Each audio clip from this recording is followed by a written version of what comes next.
1970 का दशक। सोवियत संघ के एक प्रोफेशनल प्रोपेगेंडिस्ट यूरी बेज़मेनोव ने यूएसएसआर से डिफेक्ट करके अमेरिका में शरण ली।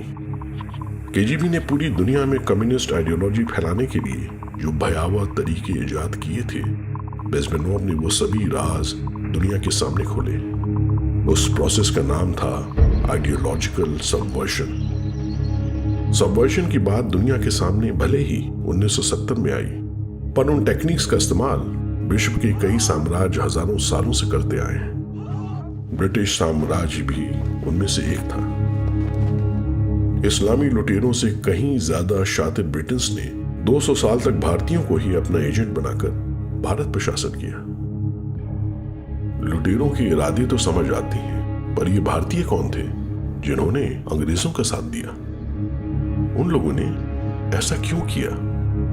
सोने की चिड़िया कहलाने वाले भारत में इतने ज्ञान और वैभव के रहते हम अचानक इतने कमजोर कैसे पड़ गए?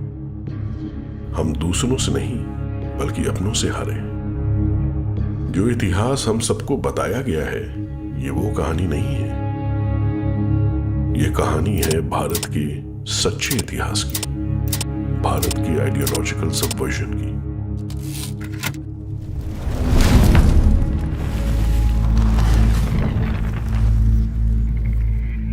स्वतंत्रता आखिरकार, क्या ये सच था? 200 साल की वो काली रात आखिरकार खत्म हो गई थी। अंग्रेज जा रहे थे बड़े बड़े जहाजों में भरकर इंग्लैंड के लिए। हमारे चेहरे तो देखने लायक थे। कल वो सुबह होगी जिसके लिए लाखों लड़े। बस कुछ दिन और, फिर सारे क्रांतिकारी राष्ट्रवादी लोगों को बुलावा आएगा दिल्ली का। सब मिलकर भारत की एक नई कहानी लिखेंगे। अपना देश अब आजाद है, अब क्या फिक्र। पर वो बुलावा कभी नहीं आया।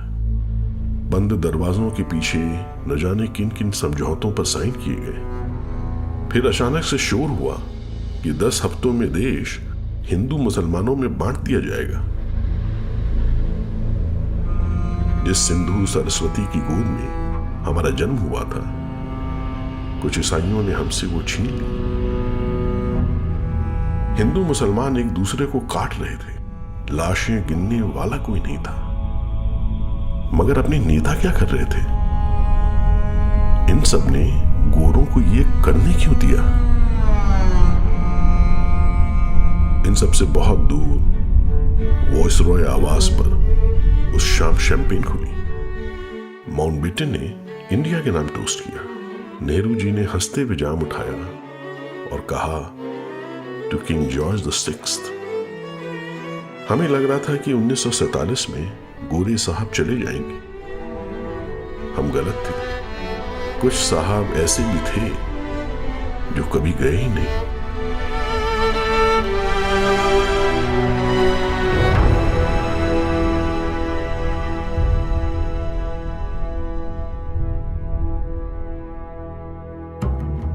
बात है आज से 1000 साल पहले की। भारत इस्लामिक लुटेरों से जूझ रहा था। सिंध के इस पार भी अब इस्लामिक तानाशाही थी। पैसे जनता से लूटे जाते थे, पर बड़ी जोर जबरदस्ती करनी पड़ती थी। लुटेरे तो मुट्ठी भर ही आए थे, पर करोड़ों जाहिलों को कौन संभाले? आखिर कितने सर काटे जा सकते थे? शेर शाह जैसे अफगानों ने यहीं के लोगों को लेकर शिकदारों की फौज बनाई। हर शिकदार के नीचे सैकड़ों सैनिक। अकबर के समय में ऐसे सैनिक लगभग 44 लाख थे। इनका काम होता था गरीबों की आत्मा में सरकार का डर बनाए रखने का। इन्हीं फौजों में होते थे दरोगा साहिब, जिनके पैरों की आहट से ही भूखी नंगी जनता कांपने लगती थी। अब साहिब शब्द को आप देखें तो साहब किन को कहते थे? ये जो मोहम्मद बिन अब्दुल्ला था, जिसे पैगंबर बोला जाता है इस्लाम का, उसके साथ जो लोग थे जिन्होंने उसे जीवित अवस्था में देखा। ऐसा कहा जाता है कि वो इतने महान थे कि उन्होंने उस व्यक्ति को देखा, इसलिए वो साहब थे या सहाबा थे। ये जो शब्दावली थी वो आज भी आप देखें चलती है कि दरोगा साहब के पास चले जाओ, दरख्वास्त लेके जाओ। अब जनता के सामने 3 रास्ते, या तो धर्म बदलकर समझौता कर लो, या जिम्मी बनो, या फिर सर कटवाओ। ज्यादातर लोग जिम्मी बनकर रहते थे। गलती चाहे जो करे, सजाएं सामूहिक रूप से दी जाती थी। साहब सुनते ही जिम्मी वाली फीलिंग आती है कि हम आज भी जिम्मी हैं। साहब ने बुलाया तो झुक के जाना है, उनके आगे सलाम करना है। जिम्मी बनकर रहो तो बेइज्जती सही, पर कम से कम जीने को तो मिलेगा। थोड़ा दबकर जी लेंगे, जिजिया दे देंगे, पर जान तो बच जाएगी। सैकड़ों साल जिम्मा उठाते उठाते साहबों का डर हमारे अंदर घर कर गया। हमारी सभ्यता का आत्मविश्वास टूटता गया, जबकि बाकी दुनिया तेजी से आगे निकल गई। राम राज्य जैसे विचार अब जनमानस में बस एक बहुत पुरानी स्मृति भर थे। अब तो बस यही रहता था कि कौन सा लुटेरा जा रहा है और कौन आ रहा है। ईस्ट इंडिया कंपनी ने 1757 में आसानी से बंगाल जीत लिया। अरबों खरबों की संपदा वाले राज्य अनगिनत थे। असली चुनौती थी अपने से कई सौ गुना बड़ी आबादी को काबू में रखना। पर ये जनता अलग थी, डरी हुई थी, और इस्लामी काल के मुलाजिम भी नौकरी खोज रहे थे। The highest art of warfare is not to fight at all, but to subvert anything of value in the country of your enemy. Bharat का सामाजिक तंत्र, शिक्षा, धर्म, आदर्श भले ही हमारी सभ्यता की विशेषता थे, पर हर समाज की तरह सैकड़ों सालों की गरीबी और भुखमरी के बाद कुछ समस्याएं भी पैदा हो गई थी। इन दरारों को भांपकर ब्रिटेन की आंखें चमक उठी। The Soviets used the phrase ideological subversion. What do they mean by it? Ideological subversion is the process to change the perception of reality to such an extent that despite of the abundance of information, no one is able to come to sensible conclusions. It's a great brainwashing process which goes very slow, and it's divided in 4 basic stages. The first one being demoralization. In case of religion, destroy it, ridicule it, replace it with various sects, cults, and taken away from the supreme purpose of religion, to keep people in touch with the supreme being. Bharat के समाज की सबसे गहरी जड़ थी हिंदू धर्म। इस subversion project में कंपनी के ऑफिसर्स ने देश के कोने कोने से क्राइम्स और स्थानीय कुरीतियों को खोजकर समूचे भारत में स्वीकृत हिंदू कुरीतियों के रूप में कंपाइल करना शुरू किया। सबसे पुराना हमें हिस्टोरिकल डॉक्यूमेंट मिलता है, वो है मेगास्थनीज का लिखा हुआ, जिसे इंडिका कहते हैं। आज से 2300 वर्ष पहले लिखा था। उसमें वो बताते हैं कि यहाँ पर कैटेगराइजेशन है समाज की, और जो सबसे ज़्यादा रिस्पेक्टेड है वो यहाँ के ब्राह्मण हैं, जिन्हें वो सोफिस्ट लिखते हैं। लेकिन वो साथ में एक बात बड़ी स्पष्ट लिखते हैं कि इस समाज में कोई भी चाहे तो ब्राह्मण बन सकता है, क्योंकि ब्राह्मण का जो जीवन है वो सबसे कठिन है। इस्लामी लुटेरों के काफी दुश्मन हिंदू अब ईसाई अंग्रेजों के हत्थे चढ़ गए। सैकड़ों किताबें लिखी गई, जिन्हें इंडोलॉजी एक्सपर्ट्स आज एट्रोसिटी लिटरेचर बुलाते हैं। सती, देवदासी, ठग और ब्राह्मणिकल पैट्रियार्की जैसे मुद्दे इसी प्रोजेक्ट की उपज थे। इस्लाम और क्रिश्चियनिटी में, इब्राहिमिक फेथ में स्त्री की क्या दशा है वो मुझे बताने की आवश्यकता नहीं है आपको। हम तो एक स्त्री प्रधान समाज थे। ब्राह्मणिकल पैट्रियार्की एक घिनौना शब्द है। ब्राह्मणों का योगदान इस देश की अस्मिता है, इस देश की जो प्रज्ञा है, इस देश में जो वैदिक संस्कृति का जो स्पंदन है, उससे कभी उऋण हो सकता है हिंदू समाज? Brahmins are like the brain of Hinduism. उस ब्रेन को ही मलाइन कर दिया वामपंथियों मलेच्छों ने, और आप होने दिया हमने उसको। थोड़ा रुक के जरा देखो तो सही भाई, उपनिषदों का ज्ञान, गीता का ज्ञान, पुराण हमारे, महाभारत, रामायण, ये ज्ञान कैसे बचा? ब्राह्मणों ने बचाया श्रुति के द्वारा। औरंगजेब के लिए कहते हैं एक एक मण जनेऊ रोज उतरवाता था।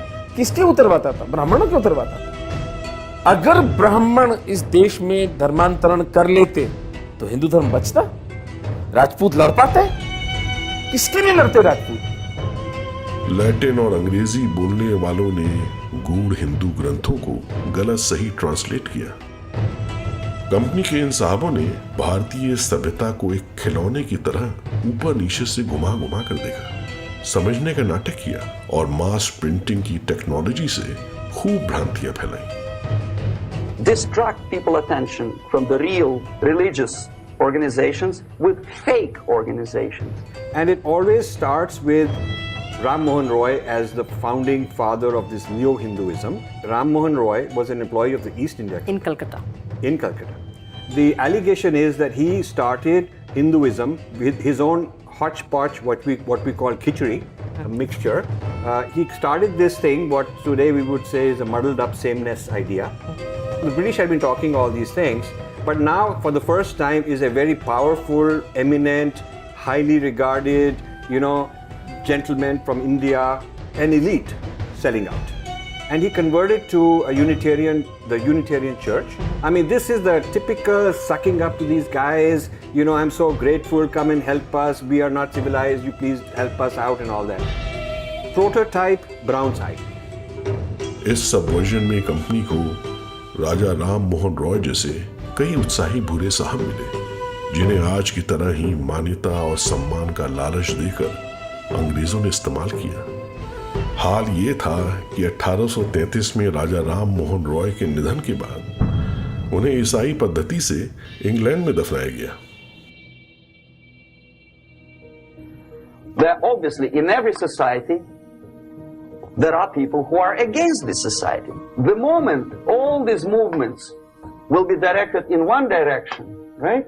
This is the time to catch that movement and to continue it until the movement forces the whole society into collapse, into crisis. अगला निशाना बनी भारत की हजारों सालों से चली आ रही जाति और वर्ण व्यवस्था। जब अंग्रेज भारत में आए तो 500 में से 400 से ज्यादा रियासतें शूद्र राजाओं की थी, पर सबवर्जन करने के लिए दरारों को और गहरा करना जरूरी था। गोरों ने वर्ण और जाति को कास्ट में बदल दिया, जबकि कास्ट एक स्पेनिश पोर्चुगीज कॉन्सेप्ट था, कास्ता, जिसका भारत से कोई लेना देना ही नहीं था। उन्होंने रवांडा में भी कास्ट सिस्टम क्रिएट कर दिया। अब वहाँ तो कोई ब्राह्मण नहीं थे। जब आप अंग्रेज़ों द्वारा स्थापित 1871 से बाद के सेंसस देखना शुरू करते हैं तो हर सेंसस कमिश्नर को ये एक्सप्लिसिट ऑर्डर्स थे कि तुमने इनको कास्ट में लिखना है, कास्ट को कैटेगराइज करके लिखना है। और जो लिख रहा है वो अपने आप रिपोर्ट्स भेजता था कि यहाँ के लोग इस कास्ट को नहीं मानते हैं, लेकिन ऊपर बैठा ब्यूरोक्रेट बोलता था कि लिखना, इसलिए यहाँ पर वर्ण को, जाति को, कुल परंपरा को, सबको कास्ट वर्ड में ढाल दिया गया। और आज हम उसी के गुलाम होकर ऐसा मान लेते हैं कि हम सदा से ही कास्टिस्ट सोसाइटी रहे हैं। रोमन्स की डिविडे एट इम्पेरा की पॉलिसी को अंग्रेज अच्छी तरह निभा रहे थे। ब्राह्मणों और क्षत्रियों को अत्याचारी आर्यन आक्रमणकारी बताकर उन्हीं के सर उस समय की दिक्कतों का दोष मढ़ दिया गया, जबकि इसकी असली वजह कंपनी की लूट और इस्लामिक काल की कुरीतियां थी। समाज के भेदों को और गहरा बनाते हुए मुसलमानों से गोहत्या फिर से जोर शोर से शुरू करवाई गई। 1871 के क्रिमिनल ट्राइब्स एक्ट से कई जातियां जन्मजात अपराधी घोषित हो गई। ऐसी पॉलिसीज और तेजी से घटते संसाधनों के बीच भारत का प्राचीन सामाजिक ढांचा ढहने लगा। Education. Distract them from learning something which is constructive, pragmatic, efficient. Take away the initiative from people. Take away the responsibility from naturally established links between individuals, group of individuals, and society at large, and replace them with artificially, bureaucratically controlled bodies. William Bentinck ने 1835 में English education act लाकर भारतीय शिक्षा और गुरु शिष्य परंपरा का अंत भी शुरू कर दिया। मैकॉले के चलते भारत के लोगों को अब यॉर्कशायर की झुग्गी झोपड़ी वाली शिक्षा लेनी थी। मैदान में युद्ध के बजाय किसी को क्लासरूम में हताश कर देना कहीं अच्छा था। लूट से उजड़ चुका समाज परंपरागत पाठशालाओं को दान कहां से देता। एक एक करके पाठशालाएं और गुरुकुल बंद होने लगे। शिक्षा के बिना आबादी अब केवल अनपढ़ मजदूरों और किसानों का समूह बनकर रह गई। हमें व्हाइट मैन्स बर्डन बुलाया जाता था, अंग्रेजों का बोझ। अंग्रेज मिशनरी गरीब बच्चों को घर से ले जाते और उन्हें कॉन्वेंट्स में रखकर अंग्रेजी तौर तरीके सिखाते। जब ऐसी पढ़ाई करके वो बच्चे कॉन्वेंटों से निकलते तो उन्हें अपने ही माँ बाप, अपना समाज अजनबी लगता और चालाक मिशनरी अपने सगे। पिता की जगह अब फादर ने ले ली थी। जिस देश को पूरे यूरोप ने लूटा, उसके बच्चे बच्चे को विश्वास दिलाया गया कि उनकी संस्कृति पिछड़ी है और लुटेरे क्रिश्चियंस के तौर तरीके वैज्ञानिक। इस तरह धर्म, जाति, समाज और शिक्षा हर स्तर पर भारत की भोली भाली जनता का एक्टिव डिमोरलाइजेशन हुआ। The next stage is destabilization. Dropouts or half-baked intellectuals are now occupying the positions of power in the government, civil service, business, mass media, educational system. You are stuck with them. You cannot get rid of them. They are programmed to think and react to certain stimuli in a certain pattern. संपन्न परिवारों के बच्चे अब पढ़ने लिखने England जाते, barrister और civil servant बनते। वापस आने पर इन भूरे साहबों के दिल में मैली कुचली जनता के लिए कोई सहानुभूति नहीं बची रहती थी, बल्कि अब तो इन्हें डर लगता था कि ब्लडी विलेजर्स मालिकों को कहीं ज्यादा गुस्सा न दिला दें। इंप्रेशन चौपट हो जाएगा। You cannot change their mind, even if you expose them to authentic information, even if you prove that white is white and black is black, you still cannot change the basic perception and the logic of behavior. British Raj खुश था। राज के संरक्षण में राजे रजवाड़े भी अय्याशी कर रहे थे, पर सबसे खुश थे भूरे साहब। मालिकों ने ब्लैक डॉग्स को रूल करने का पावर अब उनको जो दे दिया था। जिन एलीट्स ने खुद को प्रूव किया, उन्हें गोरों ने जागीरें, तमगे और सम्मान दिया। किसी को राय बहादुर, किसी को खान बहादुर, तो किसी को नाइटहुड। गांवों में बिलख रही जनता की कौन सुन ले। इंडिया और भारत दो अलग सोच बन गए। इसी सदी में भारत के क्लास डिवाइड की लकीरें हमेशा हमेशा के लिए खिंच गई। आम जनता ने भी अब आस छोड़ दी थी। ब्रिटिश साम्राज्य का सूर्य अब कभी भी अस्त होता नहीं दिख रहा था। 1947 तक ब्रिटिश राज के एडमिनिस्ट्रेशन का मेन इंजन था इंपीरियल लेजिस्लेटिव काउंसिल। इस काउंसिल में इंडियंस को अनौपचारिक मेंबर्स के रूप में चुना जाता था। देश के सबसे बड़े भूरे साहब, जमींदार, राजकुमार, वकील, मजिस्ट्रेट और व्यापारी इसका हिस्सा बनते थे। जाहिर सी बात है, ये वही लोग होते थे जिनकी वफादारी पर क्राउन को पूरा विश्वास था। We think that subverter is a person who is going to blow up our beautiful bridges. No, subverter is a student who comes for exchange, a diplomat, an actor, an artist. You have your own person who has studied the oppressor, and because he is an insider to the culture, he perfects it to the extent, to levels that no foreigner can. चालाक Britain's बहुत पहले से ये समझते थे कि भारत में उनका शासन हमेशा के लिए नहीं रहेगा। ब्यूरोक्रेसी की बढ़ती निरंकुशता देखकर एम्पायर को बचाने के लिए एलन ऑक्टेवियन ह्यूम ने 1885 में कांग्रेस का गठन किया। इरादा था कि हल्के फुल्के रिफॉर्म्स करके 1857 जैसी परिस्थितियां दोबारा बनने से रोका जा सके। इस सेफ्टी नेट के पहले मेंबर्स कौन बने? वही इंपीरियल काउंसिल जैसे भूरे साहब। ह्यूम का डर गलत नहीं था। अंग्रेजों के सबवर्जन से आहत भारत भूमि से अब नई आवाजें उठ रही थी। छत्रपति शिवाजी महाराज का हिंदवी स्वराज्य 1876 में स्वामी दयानंद सरस्वती की कलम से स्वराज का नारा बनकर निकला। स्वराज, भारत भारतीयों के लिए। You need another 20 or 15 years to educate a new generation of patriotically minded and common sense people who would be acting in favor and in the interests of society.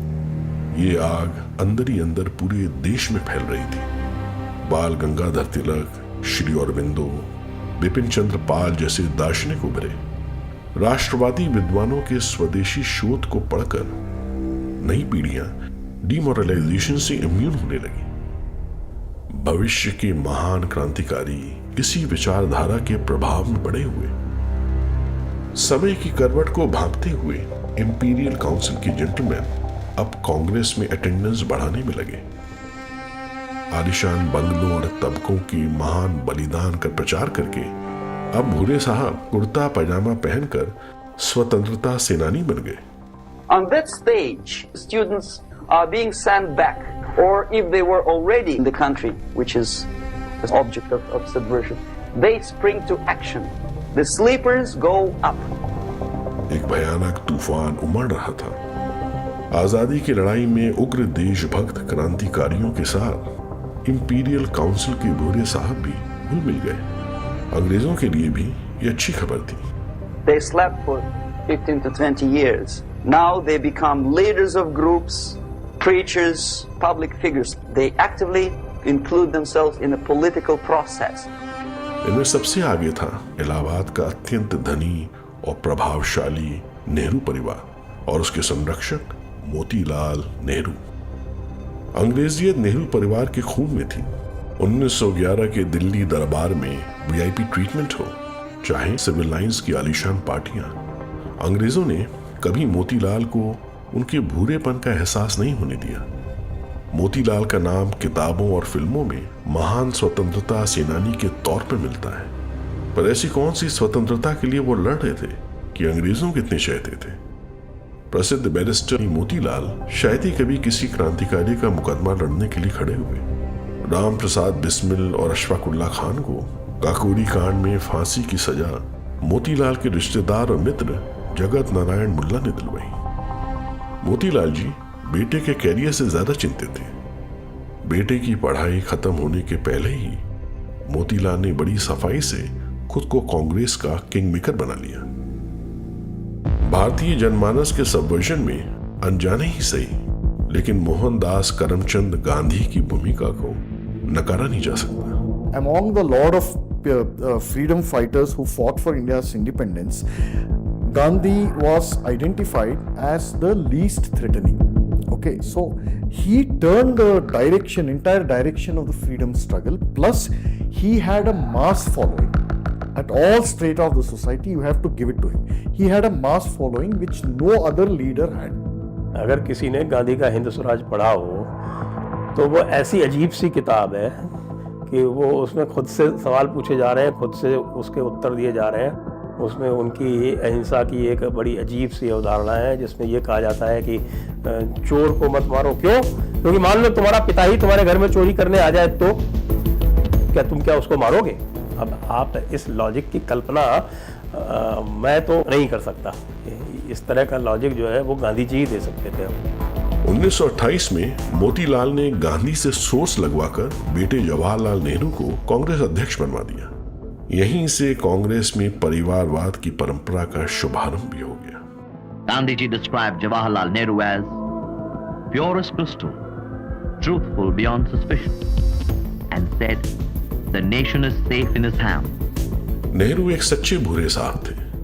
Bharat की जमीनी सच्चाई से मीलों दूर वो फेबियन सोशलिज्म वाले क्रांतिकारी थे। इलाहाबाद और इंग्लैंड में अंग्रेजों के बीच पले बड़े नेहरू गलत समय पर गलत जगह आकर खड़े थे। पापा की पार्टी के अध्यक्ष बनकर वे भारत को पूर्ण स्वराज दिलाने वाले नायक बनने के सपने देख रहे थे, पर शतरंज के प्यादे तो कोई और ही सजा रहा था। एम्पायर के क्राउन का सबसे बड़ा हीरा भारत था। भारत में जब स्वतंत्रता एक निश्चित सच्चाई बनकर उभर रही थी, उसी दौरान अंग्रेजों ने इंपीरियल काउंसिल के एक और भूरे साहब को लंदन में कल्टीवेट किया, Mohammad Ali Jinnah. Winston Churchill specifically cultivated Jinnah. I think the India House or one of those institutions in England, they recently released all this correspondence with Jinnah and Churchill, meeting minutes and the correspondence that they had. Jinnah was cultivated specifically by Winston Churchill and some other British leaders.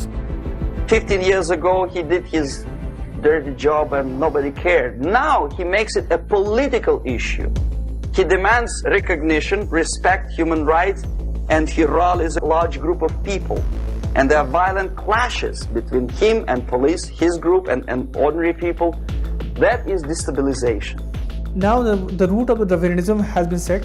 The root of the Khalistan has been set. There's a period when the Islamists are thrown more toward the radical Islamic ideas. We see in the 1920s how the people, the Muslims of the southern belt, that is the Muplahs, they were really mobilized to fight for a caliphate, which even the Turkish people didn't want.